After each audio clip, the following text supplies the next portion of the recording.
അടുത്തതായി integrated rate equation for a first order reaction എങ്ങനെയാണെന്ന് നോക്കാം. അപ്പോൾ എന്താണ് ഫസ്റ്റ് ഓർഡർ റിയാക്ഷൻ? നമുക്കറിയാം, the first order reaction means the rate of a reaction is proportional to the first power of concentration of the reactant. അല്ലേ, rate of a reaction is proportional to the first power of concentration of reactant. അങ്ങനത്തെ റിയാക്ഷൻസിനെയാണ് നമ്മൾ എന്ത് വിളിക്കുന്നത്? First order reactions എന്ന് വിളിക്കുന്നത്. ഈ ഒരു ഫസ്റ്റ് ഓർഡർ റിയാക്ഷൻ്റെ ഇൻ്റഗ്രേറ്റഡ് റേറ്റ് ഇക്വേഷൻ കൺസിഡർ ചെയ്യാനായിട്ട് നമുക്കൊരു റിയാക്ഷൻ കൺസിഡർ ചെയ്യാം. ആർ ഗീവ്സ് പി അല്ലെങ്കിൽ റിയാക്റ്റൻസ് ഗീവ്സ് പ്രൊഡക്റ്റ് എന്ന ഒരു റിയാക്ഷനാണ് ഇവിടെ കൺസിഡർ ചെയ്തിരിക്കുന്നത്. ഇത്തരത്തിലുള്ള റിയാക്ഷൻ്റെ റേറ്റ് എങ്ങനെയാണ് സൂചിപ്പിക്കുക? നമ്മൾ സാധാരണയായി ചെയ്യാറുള്ള പോലെ തന്നെ decrease in concentration of reactants അല്ലേ. So we can write rate is equal to -d/dt of concentration of R എന്ന് എഴുതാം. ഈ ഒരു റിയാക്ഷൻ ഫസ്റ്റ് ഓർഡർ കൈനറ്റിക്സ് ആയതുകൊണ്ട് തന്നെ നമുക്ക് ഈ ഇക്വേഷനെ that is equal to k into concentration of R raise to 1 എന്ന് സൂചിപ്പിക്കാം. k എന്ന് പറയുന്നത് റേറ്റ് കോൺസ്റ്റൻ്റ് ആണ്. കോൺസെൻട്രേഷൻ ഓഫ് ആർ നമുക്കറിയാവുന്ന പോലെ തന്നെ റിയാക്റ്റൻസിൻ്റെ കോൺസെൻട്രേഷനുമാണ് അല്ലേ. അപ്പോൾ നമുക്ക് ഇങ്ങനെ ഒരു ഇക്വേഷൻ കിട്ടി. ഇക്വേഷൻ നമ്മളൊന്ന് സിംപ്ലിഫൈ ചെയ്യുന്നു. ഇതിനെ സിംപ്ലിഫൈ ചെയ്ത് നമ്മൾ എഴുതിയിരിക്കുകയാണ് d concentration of R divided by concentration of R is equal to -k dt. ആദ്യം എഴുതിയിട്ടുള്ള റേറ്റിൻ്റെ ഡിഫറൻഷ്യൽ ഇക്വേഷനെ നമ്മളൊന്ന് റീഅറേഞ്ച് ചെയ്ത് എഴുതിയിരിക്കുകയാണ്. d concentration of R divided by R is equal to -k into dt. ഈ ഡിഫറൻഷ്യൽ ഇക്വേഷനെ നമ്മൾ ഇൻ്റഗ്രേറ്റ് ചെയ്യാൻ പോവുകയാണ്. So on integrating on both sides we will get d concentration of R by R എന്നുള്ളതിനെ integrate ചെയ്യുമ്പോൾ നമുക്ക് കിട്ടുന്നത് ln concentration of R എന്നാണ്. ln എന്ന് പറഞ്ഞു കഴിഞ്ഞാൽ നാച്ചുറൽ ലോഗരിതമാണ്. ln കോൺസെൻട്രേഷൻ ഓഫ് ആർ എന്ന് സൂചിപ്പിക്കാം. ദാറ്റ് ഈസ് ഈക്വൽ ടു ഇവിടെ -k എന്നുള്ളതൊരു കോൺസ്റ്റൻ്റ് ആയതുകൊണ്ട് ഇവിടെ ഇൻ്റഗ്രേഷൻ ചെയ്ത് കഴിഞ്ഞാൽ നമുക്ക് കിട്ടുന്നത് -k തന്നെയാണ്. കോൺസെൻട്രേഷൻ ഓഫ് അതുപോലെ തന്നെ ഇൻ്റഗ്രൽ dt എന്ന് പറയുന്നത് എന്താണ്? t ആണ്. അതോടൊപ്പം തന്നെ +i എന്താണ് സൂചിപ്പിക്കുന്നത്? i is the constant of integration. ഇപ്പം നമുക്ക് കിട്ടിയിരിക്കുന്ന equation ln concentration of R is equal to -kt + i എന്ന ഇക്വേഷനാണ്. ഈ ഇക്വേഷനെ നമ്മൾ ഇക്വേഷൻ 1 എന്ന് മാർക്ക് ചെയ്യുന്നു. അതിനുശേഷം നമ്മൾ കൺസിഡർ ചെയ്യുകയാണ് അറ്റ് ടൈം t = 0. റിയാക്ഷൻ തുടങ്ങുന്ന സമയത്ത് at time t = 0 concentration of R is equal to concentration of R0. concentration of R0 എന്ന് പറയുന്നത് എന്താണ്? Initial concentration of the reactance ആണ്. അങ്ങനെ കൺസിഡർ ചെയ്യുകയാണെങ്കിൽ ഇക്വേഷൻ 1നെ നമുക്ക് ഒന്നുകൂടെ റിട്ടേൺ ചെയ്യാം. ഒന്നുകൂടെ റിട്ടേൺ ചെയ്യാനുള്ള കണ്ടീഷൻ എന്താണ്?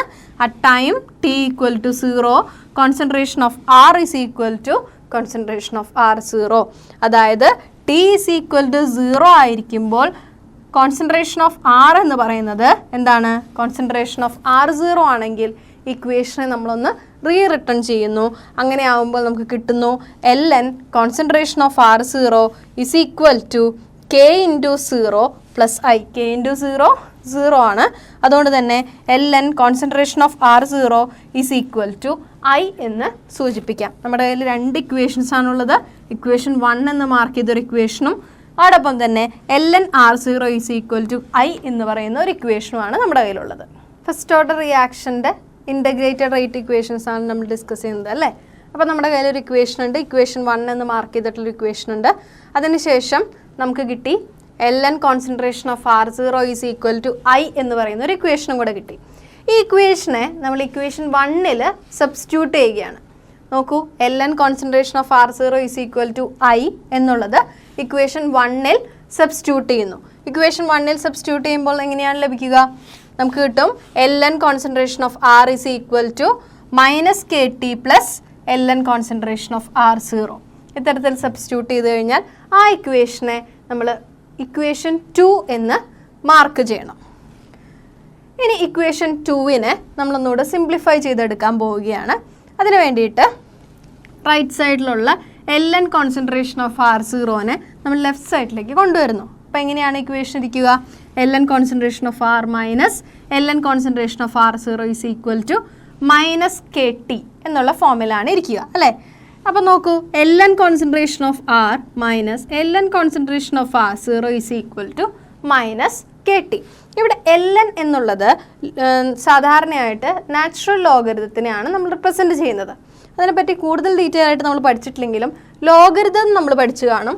ലോഗരിതത്തിൽ നമ്മൾ പഠിച്ചിട്ടുള്ള ഒരു ഇക്വേഷൻ ഉണ്ട്, log A minus log B. ഇത്തരത്തിലുള്ള ഇക്വേഷൻ നമ്മൾ എങ്ങനെ എഴുതാം? That is equal to log A by B എന്ന് സൂചിപ്പിക്കാം. നമ്മൾ ഓൾറെഡി പഠിച്ചിട്ടുള്ളതാണ്. ഈ ഒരു ജനറൽ ഫോർമുല ഉപയോഗിച്ചുകൊണ്ട് ഈ ഉള്ള ഇക്വേഷനെ നമുക്കൊന്ന് സിംപ്ലിഫൈ ചെയ്ത് എഴുതാം. അതായത് Ln concentration of R minus Ln concentration of R0 എന്നുള്ളതിനെ Ln concentration of R divided by R0 എന്ന് സൂചിപ്പിക്കാം. That is equal to minus KT. ഈ ഇക്വേഷനും സെക്കൻഡ് ഇക്വേഷൻ ഒരു സിംപ്ലിഫൈഡ് രൂപമാണ്. അതുകൊണ്ട് തന്നെ ഈ ഇക്വേഷൻ നമ്മളൊരു ഇക്വേഷൻ 3 എന്ന് മാർക്ക് ചെയ്യുന്നു. ഇനിയും വീണ്ടും നമുക്ക് ഈ ഇക്വേഷനെ സിംപ്ലിഫൈ ചെയ്യാം. അതിനായിട്ട് മൈനസ് KTയിലുള്ള ടീനെ റൈറ്റ് സൈഡിൽ നിന്നും ലെഫ്റ്റ് സൈഡിലേക്ക് നമ്മൾ എടുക്കുകയാണ്. KT അതൊരു മൾട്ടിപ്ലിക്കേഷൻ ഫാക്ടറാണ് അല്ലേ? അതുകൊണ്ട് തന്നെ ഈ ടീനെ നമ്മൾ ലെഫ്റ്റ് സൈഡിലേക്ക് എടുക്കുമ്പോൾ നമുക്കതിനൊന്നുകൂടെ റെപ്രസെൻറ്റ് ചെയ്യാം. 1/t is equal to Ln concentration of R by R0 is equal to minus K. ഇനി ഈ മൈനസ് സിമ്പിളിനെ നമ്മൾ വീണ്ടും ലെഫ്റ്റ് ഹാൻഡ് സൈഡിലേക്ക് കൊടുക്കുന്നു. അപ്പോൾ എന്ത് സംഭവിക്കുന്നു എന്ന് നോക്കാം. K is equal to 1/t Ln, ഇത് റെസിപ്രോക്കൽ ചെയ്യും. So concentration of R0 divide by concentration of R എന്ന് സൂചിപ്പിക്കാം. ഈ ഇക്വേഷന് നമ്മൾക്ക് ഇക്വേഷൻ 4 എന്ന് മാർക്ക് ചെയ്യാം. ഇതും ഇക്വേഷൻ 2ൻ്റെ സിംപ്ലിഫൈഡ് രൂപമാണ്. ഇവിടെ നമ്മൾ റേറ്റ് കോൺസ്റ്റൻറ്റ് Kനെ റെപ്രസെൻറ്റ് ചെയ്തിരിക്കുന്നത് Ln നാച്ചുറൽ ലോഗരിതത്തിൻ്റെ ടേംസിലാണ് അല്ലേ? ഈ നാച്ചുറൽ ലോഗരിതത്തിൻ്റെ ടേംസിൽ നമ്മൾ പ്രോബ്ലംസ് ചെയ്യാൻ നമുക്കറിയില്ല. അതുകൊണ്ട് തന്നെ ഈ natural ലോഗരിതത്തിനെ log to the base 10 ഫോമിലേക്ക് നമ്മൾ മാറ്റുകയാണ്. അതിന് വേണ്ടിയിട്ട് മൾട്ടിപ്ലൈ ഇറ്റ് വിത്ത് 2.303. അതുകൊണ്ട് തന്നെ ഇക്വേഷൻ ഒന്നുകൂടെ മോഡിഫൈ ചെയ്ത് എഴുതാം.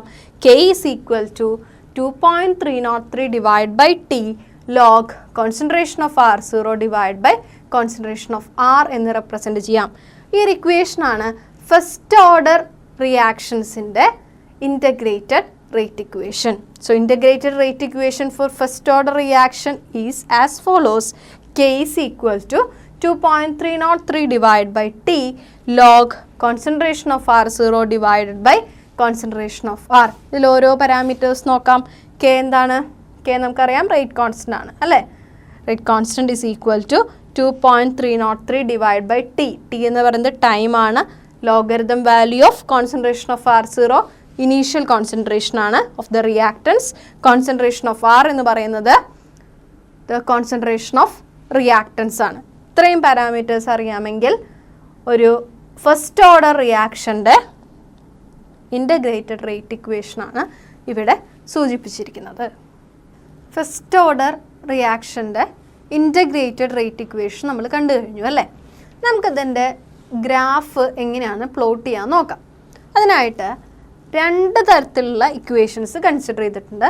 ആദ്യത്തേത് Ln ഫോമിൽ റെപ്രസെൻ്റ് ചെയ്തിട്ടുള്ളൊരു ഇക്വേഷനും മറ്റൊന്ന് ലോഗ് ഫോമിൽ റെപ്രസെൻ്റ് ചെയ്തിട്ടുള്ളൊരു ഇക്വേഷനും.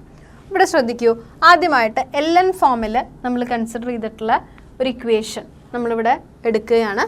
Ln concentration of R is equal to minus KT plus Ln concentration of R0 എന്നൊരു ഇക്വേഷൻ നമ്മൾ കണ്ടിരുന്നു അല്ലേ ഡെറിവേഷനിൽ. ഈ ഒരു ഇക്വേഷനാണ് നമ്മളിവിടെ കൺസിഡർ ചെയ്യുന്നതെങ്കിൽ ഇത് ഉപയോഗിച്ചുകൊണ്ട് എങ്ങനെയാണ് ഫസ്റ്റ് ഓർഡർ കൈനറ്റിക്സ് വരുന്ന ഒരു റിയാക്ഷൻ്റെ ഗ്രാഫ് പ്ലോട്ട് ചെയ്യുക. അതിനായിട്ട് നമ്മൾ കൺസിഡർ ചെയ്തിരുന്ന ഇക്വേഷൻ എടുത്തിരിക്കുന്നു. ഈ ഇക്വേഷനെ ഒന്ന് ശ്രദ്ധിച്ചു നോക്കിയാൽ നിങ്ങൾക്ക് കാണാൻ കഴിയും. This equation of the form y equal to mx plus c. X ആക്സിസിലും വൈ ആക്സിസിലും ടിയും Ln കോൺസെൻട്രേഷൻ ഓഫ് R നമുക്ക് പ്ലോട്ട് ചെയ്യുകയാണെങ്കിൽ we will get the slope as minus k and intercept as Ln concentration of R0. നോക്കൂ എങ്ങനെയാണ് graph plot ചെയ്യുക എന്ന്. Graph plot ചെയ്യാനായിട്ട് എക്സ് ആക്സിസിൽ നമ്മൾ ടൈം ടി മാർക്ക് ചെയ്തു, വൈ ആക്സിസിൽ Ln കോൺസെൻട്രേഷൻ ഓഫ് R നമ്മൾ മാർക്ക് ചെയ്തു. അപ്പോൾ നമുക്ക് മനസ്സിലായ ഒരു കാര്യം എന്താണ്? Slope is equal to minus K. Minus ആയതുകൊണ്ട് സ്ട്രെയിറ്റ് ലൈൻ താഴോട്ടാണ്, കുത്തനെയാണ്. So this represent slope is equal to -k. ഇത് y ആക്സിസിൽ മുട്ടുന്ന പോയിന്റ്, അതാണ് എന്ത്, ഇന്റർസെപ്റ്റ്. നോക്കൂ, ആ പോയിന്റ് ഏതാണ്? That intercept is ln concentration of R0. ഇത്തരത്തിൽ ഈ ഇക്വേഷൻ ഉപയോഗിച്ചുകൊണ്ട് നമുക്ക് ഒരു ഗ്രാഫ് പ്ലോട്ട് ചെയ്യാനായിട്ട് സാധിക്കും. ഇതുപോലെ തന്നെ ലോഗരിതം ടേംസിലുള്ള ഇക്വേഷൻ നമുക്ക് കൺസിഡർ ചെയ്യാം. അതിനായിട്ട് k is equal to 2.303 divided by t log concentration of R0 by R എന്ന ഇക്വേഷൻ നമ്മൾ കൺസിഡർ ചെയ്യുന്നു. ഗ്രാഫ് പ്ലോട്ട് ചെയ്യാനുള്ള സൗകര്യത്തിനായിട്ട് ഇക്വേഷൻ നമുക്കൊന്ന് മോഡിഫൈ ചെയ്ത് എഴുതാം. അതിനായിട്ട് log concentration of R0 by R is equal to kt by 2.303 എന്ന് സൂചിപ്പിച്ചിരിക്കുന്നു. ഈ ഇക്വേഷനെ ശ്രദ്ധിച്ചു കഴിഞ്ഞാൽ നമുക്ക് കാണാനായിട്ട് സാധിക്കും, this is of the form y equal to mx plus c. നോക്കൂ, y എന്ന് പറയുന്നത് log concentration of R0 divide by concentration of R ആണ്. m എന്ന് പറയുന്നത് k ഡിവൈഡ് ബൈ 2.303 ആണ്. x എന്ന് പറയുന്നത് t ആണ്. ഇവിടെ ഇൻ്റർസെപ്റ്റ് c എന്ന് പറയുന്നത് എത്രയാണ്? 0 ആണ്, അല്ലേ? അങ്ങനെയാണെങ്കിൽ ഇതിനെങ്ങനെയാണ് പ്ലോട്ട് ചെയ്യുക? x ആക്സിസിൽ ടിയും y ആക്സിസിൽ log concentration of R0 divide by concentration of R എന്ന് പറയുന്ന ടേമും നമ്മൾ പ്ലോട്ട് ചെയ്യുന്നു. അപ്പോൾ നോക്കൂ, നമുക്ക് കിട്ടുന്ന സ്ട്രെയിറ്റ് ലൈനിൻ്റെ സ്ലോപ്പ് എന്ന് പറയുന്നത് k ഡിവൈഡ് ബൈ 2.303. ഇതൊരു പോസിറ്റീവ് വാല്യൂ ആണ്, അല്ലേ? അതുകൊണ്ട് തന്നെ സ്ട്രെയിറ്റ് ലൈൻ പോസിറ്റീവ് സൈഡിലേക്ക് ആയിരിക്കും ഡയറക്റ്റ് ചെയ്തിരിക്കുക. അതുകൊണ്ട് തന്നെ നമുക്ക് ഇങ്ങനെ ഒരു സ്ട്രെയിറ്റ് ലൈൻ വരയ്ക്കാനായിട്ട് സാധിക്കും. Slope is equal to k divide by 2.303. ഇവിടെ ഈ ഒരു സ്ട്രെയിറ്റ് ലൈൻ y ആക്സിസിൽ ഇൻ്റർസെപ്റ്റ് ചെയ്യുന്ന അല്ലെങ്കിൽ ജോയിൻ ചെയ്യുന്ന ആ പോയിന്റ് ആണ് നമ്മുടെ ഇൻ്റർസെപ്റ്റ് എന്ന് പറയുന്നത്. ഇവിടെ നോക്കുക, എന്താണ്? ഇറ്റ് ഈസ് ഈക്വൽ ടു 0 അല്ലെങ്കിൽ ഒറിജിൻ ആണ്, അല്ലേ? ഇത്തരത്തിൽ നമുക്ക് ഈ രണ്ട് ഇക്വേഷൻ ഉപയോഗിച്ചുകൊണ്ടും ഫസ്റ്റ് ഓർഡർ കൈനറ്റിക്സിൻ്റെ ഒരു ഗ്രാഫ് പ്ലോട്ട് ചെയ്യാനായിട്ട് സാധിക്കും. ഫസ്റ്റ് ഓർഡർ കൈനറ്റിക് റിയാക്ഷൻസിനെ പറ്റി പറയുകയാണെങ്കിൽ ഇത് കുറച്ചുകൂടെ കോമൺ ആണ്. സീറോ ഓർഡർ റിയാക്ഷൻസിനെ പറ്റി പറഞ്ഞപ്പോൾ നമ്മൾ പ്രത്യേകം പറഞ്ഞൊരു കാര്യമുണ്ട്, അത് അത്ര കോമൺ അല്ല, അല്ലേ? ഒരു പെർട്ടിക്കുലർ കണ്ടീഷൻസിൽ മാത്രമാണ് സീറോ ഓർഡർ റിയാക്ഷൻസ് നടക്കുക. എന്നാൽ ഫസ്റ്റ് ഓർഡർ റിയാക്ഷൻസ് കുറച്ചുകൂടെ കോമൺ ആയിട്ട് നമുക്ക് കാണാവുന്ന റിയാക്ഷൻസ് ആണ്. ഉദാഹരണത്തിന്, all natural and radioactive decay of unstable nuclei takes place by first order kinetics. മിക്കവാറും എല്ലാ നാച്ചുറലും അതുപോലെ ആർട്ടിഫിഷ്യലുമായിട്ടുള്ള റേഡിയോ ആക്റ്റീവ് ഡീകേ എല്ലാം നടക്കുന്നത് ഫസ്റ്റ് ഓർഡർ കൈനറ്റിക്സിലാണ്. ഒരു എക്സാമ്പിളായിട്ട് പറഞ്ഞിരിക്കുന്നു, radium on decomposition, it is A radio active material, so it will undergo decomposition, radio active decay and form helium and radon. ഇത് ഒരു first order കൈനറ്റിക്സിന് എക്സാമ്പിളാണ്. ഇതുപോലെ തന്നെ ബാക്കി എല്ലാ റേഡിയോ ആക്റ്റീവ് റിയാക്ഷൻസും, മിക്കവാറും എല്ലാ റേഡിയോ ആക്റ്റീവ് റിയാക്ഷൻസും ഫസ്റ്റ് ഓർഡർ കൈനറ്റിക്സ് ആണ് ഫോളോ ചെയ്യുന്നത്. അതുപോലെ തന്നെ സാധാരണയായിട്ട് നമ്മൾ ചെറിയ ക്ലാസ്സുകളിലെല്ലാം പഠിച്ചിട്ടുള്ള ഹൈഡ്രോജനേഷൻ ഓഫ് ഈത്തീനെ ഹൈഡ്രോജനേഷൻ നടത്തിയിട്ട്, അതായത് ഹൈഡ്രജൻ ആഡ് ചെയ്ത് അൺസാച്ചുറേറ്റഡ് ആയിട്ടുള്ള ഈത്തീനെ സാച്ചുറേറ്റഡ് ആക്കി മാറ്റുന്ന ഈ റിയാക്ഷനും എന്താണ്? It is also follows first order kinetics. അതുപോലെ തന്നെ decomposition of N2O5 and N2O, ഇവയെല്ലാം ഫസ്റ്റ് ഓർഡർ കൈനറ്റിക്സ് ഫോളോ ചെയ്യുന്ന റിയാക്ഷൻസിന് ഉദാഹരണങ്ങളാണ്. അപ്പോൾ ഇൻ്റഗ്രേറ്റഡ് റേറ്റ് ഇക്വേഷൻ നമ്മൾ പഠിച്ചു കഴിഞ്ഞു. അതോടൊപ്പം തന്നെ അവയുടെ ഗ്രാഫ് എങ്ങനെയാണ് പ്ലോട്ട് ചെയ്യാമെന്ന് പഠിച്ചു. മാത്രവുമല്ല ഫസ്റ്റ് ഓർഡർ കൈനറ്റിക്സ് ഫോളോ ചെയ്യുന്ന കുറച്ച് എക്സാമ്പിൾസും കണ്ടു കഴിഞ്ഞു.